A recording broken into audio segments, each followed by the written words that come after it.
Hey YouTube, welcome back to another episode of Westside Garage. Tonight we're going to be doing a valve adjustment on a 2004 Kawasaki Kx250f. We did them like 20 hours ago, and you're supposed to do them every like 10 hours, so it's long overdue. Yeah, so let's get after it. Alright, so we got the plastics off. We're about to take the valve cover gasket off. We got our table. It's important to stay organized. You got your paper.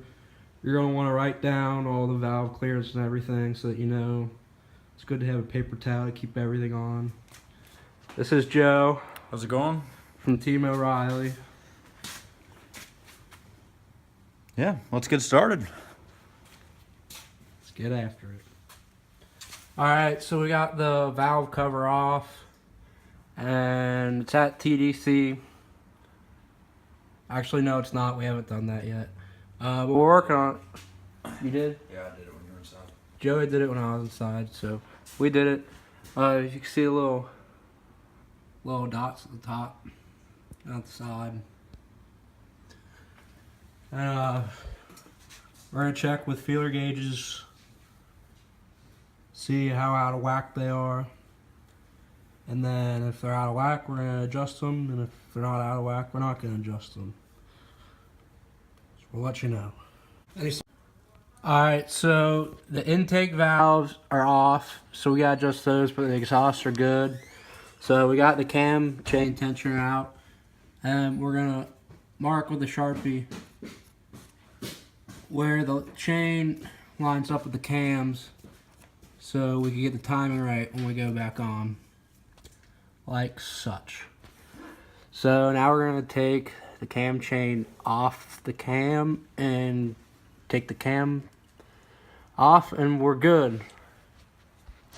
I have some advice to people who've never done this before. A good trick to do is to get a hanger to hold the cam chain up. Whenever I do it, wherever you can get it to and keep it, just, it doesn't have to be super tight, but just so it doesn't fall down to the bottom of the motor, because then you have a bigger issue trying to get the chain out, and if it happens to fall off of the gear on the bottom, you're gonna be looking at a whole lot more work that you don't need to do. But we're gonna...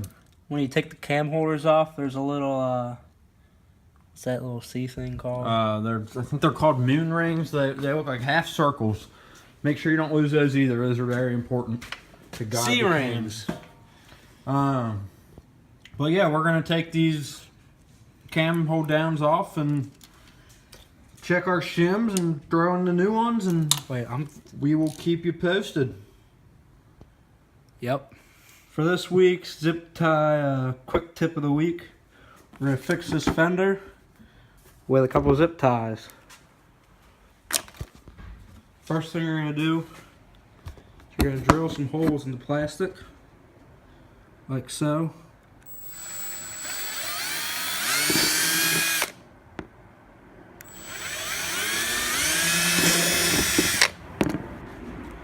Once you get your two holes, you get your zip tie,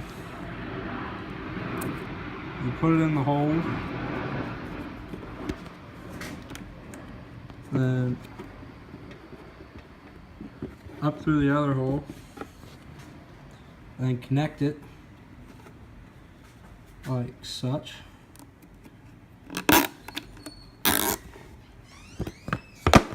Then you pull on it. You got yourself a brand new fender. Put a couple more in, we'll be good to go. Alright, so we got the intake cam off. There you can see the little buckets that the shims are underneath. Always good rule of thumb to get the hanger with the timing chain so it doesn't fall down in there and get off your bottom spring and fuck everything up.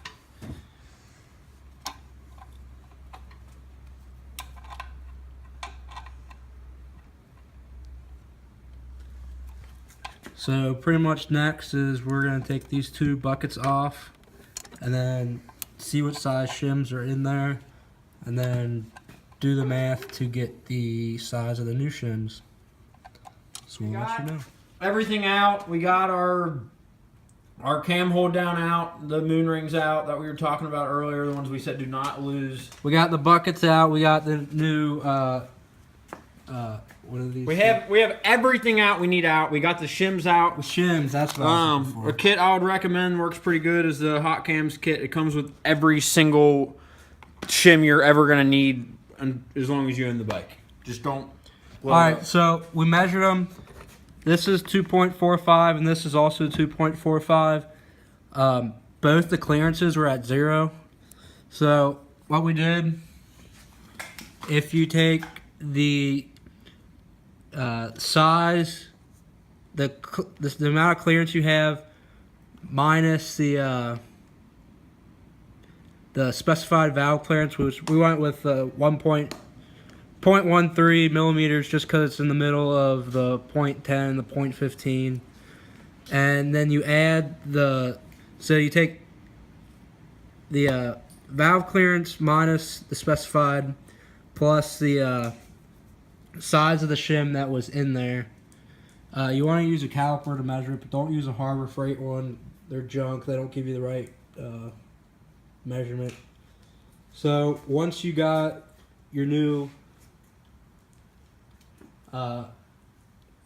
shims, you go ahead. You want to make sure you put oil on them before you put them in, and then put them in your bucket and put the bucket back on your. Turns out Kevin oiled the entire kit.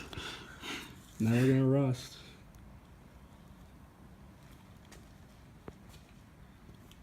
All right, so once Joey finds What do we need? 2.32. 2.32, which should be right here.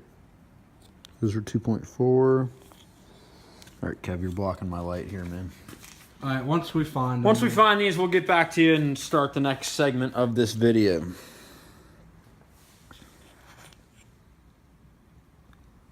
Should be right here. There's 0.30.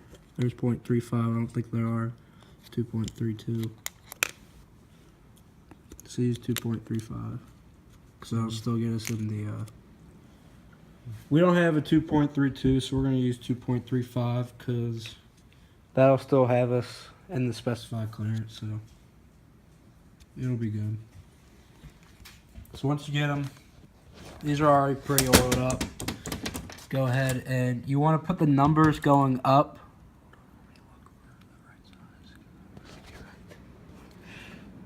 Alright, Joey's looking for the right size. Alright, so now we got everything back on. Gonna tighten down those bolts. Put the valve cover and valve cover gasket back on.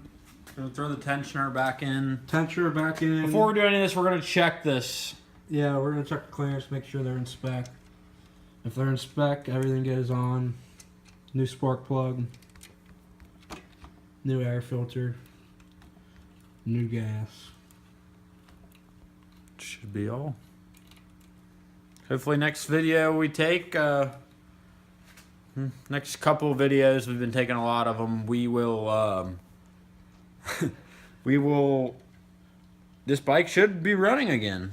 See, the thing is, it ran very, very good, it just wouldn't start with the kicker. It ran really great when Alright, we're getting everything back together. Getting everything tightened up. We checked the valve clearance skin and it was good. And now we're gonna put the tensioner back on and see if she'll fire up. We'll let you know. Well, we got it running. Got it all put back together. I think Joey's happy. It's pretty cold out. It's not started. That's good. Alright, thanks for joining